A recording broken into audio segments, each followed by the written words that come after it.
Goldie, and we are on the Plug Business Spotlight. And I have the pleasure of interviewing Miss Tiffany Elle. Yay! Thank you so much for being able to do this interview. Can you tell the people who you are? I am Tiffany Elle. I am the owner of Sensual Bliss Life, owner of the Location Bliss Studio, which houses my beauty business, and Sensual Bliss Life, which is the adult intimate brand that I've had for 10 years now. Okay, so how did you come up with the name Sensual Bliss? Because I've always been a dancer, and I've always been in tune with my sensual side, not even knowing at the time. And just, I love the word bliss because that's how I live my life, in a blissful state, especially now where I am in my life. I just like to be in a very comfortable, easygoing life. And then I added life to it later because it had become a whole lifestyle for me. And that's just kind of how I came up with the three things. So how did you come up with the idea of creating such a great platform when it comes to modeling, and also people being able to be so comfortable with their body? It took me a long time to get to a point where I am and where I was comfortable in my own body and my skin. And I still struggle from time to time. I mean, we as women have that insecurity. We have different insecurities, but the biggest insecurity that most women share is the insecurity about their body, and what it looks like and how they feel in it. I just go off of my own mind frame and how I speak life into myself all the time.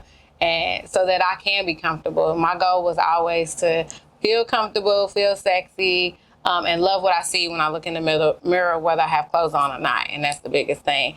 So I just feel into women that they're beautiful regardless of what size they are, what point they are in their life, and all those things. So it reminds me of I've seen you do it first, and then I seen Rihanna with the different size models. You don't have one specific look. All your models come in different shapes and sizes. Absolutely. Which is it makes other women like, okay, if this woman can do it, then I can do it too. And it builds other people's confidence in the audience. So I thank you for that too. Thank you. And so you've been in business for 10 years? Yes. How long? 10? Yep. Okay. Did you have to take any classes or courses to run your business? No, not on this side of the business. Not really. What really gave me that push to do it, the boyfriend I was with at the time, we went to Cancun for his birthday. And his cousin just kept wanting me to take this class. It was marketed as Flirty Girl Fitness. Okay. And mind you, I've been a dancer since I was little. So I was like, I know what that is. I don't want to do that. I don't want to work out on vacation. She was like, let's just go. So I show up about 30 minutes late, and it wasn't that at all. It was a sensual, sexy dance class. Really? By a huge pole instructor in Atlanta. Her name is Vertical Joe. Shout out to her. I always shout her out. She taught that class, and it was to the song Body Party. And it was a chair routine. And I spoke with her afterwards, and she just kind of encouraged me that if it's what I want to do, if it's something that I am very passionate about, then to just do it. And that's how it literally started. I came back home, I talked to a couple of my friends, and, they helped me. They first started out as a dance class. That's how it started. So Sensual Bliss was a dance class? Yes, a sexy dance class. Okay. And so tell us how it became this. So we would perform at different places here in Lexington. And then I said I wanted to do an event, a showcase, and it was so that we could showcase the class, what we teach. But I collaborated with somebody that was a Bedroom Candy rep at the time, and which is where the Bedroom Bliss name came from, because I merged the two. And it started out as like a huge fantasy party with a lingerie and dance showcase. So that's how it morphed into the shows and all of that. But as far as the movement, it just kept growing and growing. I was growing, so my business was growing, and and it turned into a movement. I started speaking at different places about self-love. Because again, as I was growing into my womanhood and my sensuality, so was my business. So as I transition, you see my business transition. And over 10 years, it has literally turned into a whole sisterhood versus a movement. See, I caught you at year 8. So, really? Yes. I don't know where the hell I've been at. But I've caught you at year 8. And my first time seeing your business and the whole wow it was your summer, what's it called? Summer Bliss? Summer Bliss. It was last year. Really? Yes. And I think I had way too much fun that I'm supposed to, but I had a ball, and I was just amazed by, like I said, like the women and their confidence, because as a woman, we struggle. I'm talking about, we'll see something like, oh my gosh, I don't like this. My wrist is fat, just silly stuff like that. So my next question for you was, at the age of 18, what did you want to be, and what did you see yourself at the age of 18? Was this your dream? No. At 18, I was in college at UK, and I was in the psychology program to be a corporate psychologist. Okay. that is over here and that's over there. Okay. Well, so I'm gonna tie it all in though. Okay. So I was still teaching dance, and I was the head coach of what was called the Hot Girls Intramural Dance Team at UK. So I've always been dancing, and we couldn't always perform at the basketball games because of the type of dancing that we did. Got you. But we traveled and danced at different like college events, black college events. But I actually ended up going into the military my second year. And I didn't go back to UK. I stayed here in Louisville.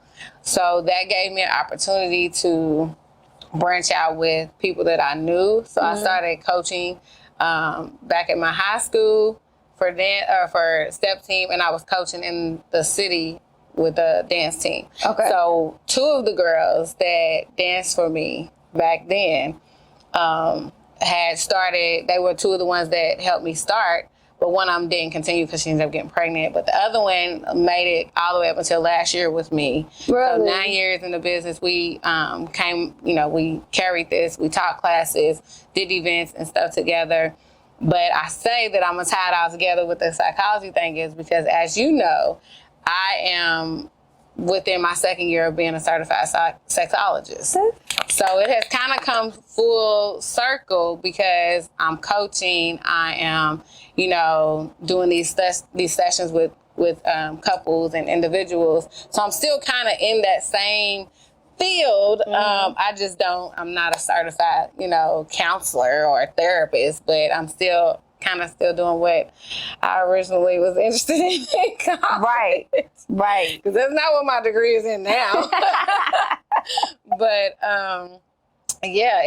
it is not what I thought I would be doing whatsoever. But I still kind of am in the psychology, I guess, family in a sense. But I don't know, my whole plan drastically changed. I just knew I was going to be a corporate psychologist or, 45. It doesn't fit your lifestyle. No, not at all. No. So as a Black business owner, have you had any challenges that you have came and you have conquered? Absolutely. The biggest challenge for me being in this industry is that it is this industry.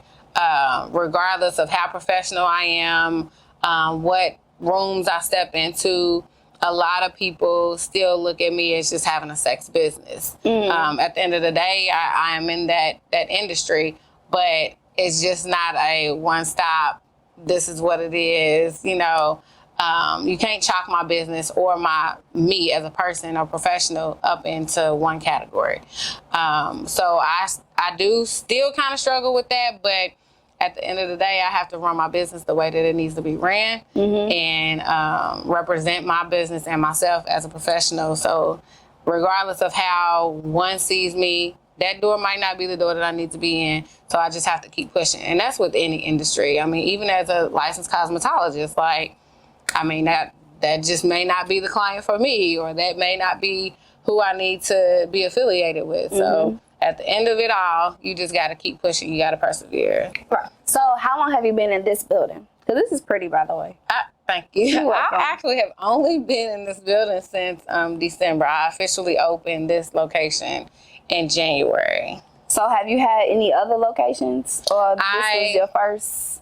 This is my first one where I did the business together. So the cosmetology and the Sensual Bliss, the sensual business together. I co-owned a salon in the Highlands. It was called Beauty and Beat Style Bar. We had that for 4 years. So when I left there, that's when I opened this location. Okay, let's see. So my last question for you, if you had any encouraging words to open up a business or to do something like this, what would it be? If you are multi-talented or multifaceted, focus on your biggest passion first. It's not to say that you can't do them all, because clearly I do a lot. Focus on one, getting it rolling and getting it good and going, and then start introducing and start working on the other things. Mainly because you got to get your baby rolling. You got to get it up and dressed every day in the morning. So just like that with kids and anybody that you take care of, you got to treat your business like that as well. You got to put your all into it so that it can be successful. And always remember that what is successful for you doesn't mean that it's the same for the next person. So That's whatever so success looks like for you is what it is. And if you're one of them people that feels like you're never satisfied, just keep going. Like, it just is what it is. Do what you want to do at the end of the day. That part. Thank you so much, Tiffany. Thank you. The Plug Network is ever expanding. Subscribe to our YouTube page and hit the notification bell for all updates. Thank you, and stay plugged in.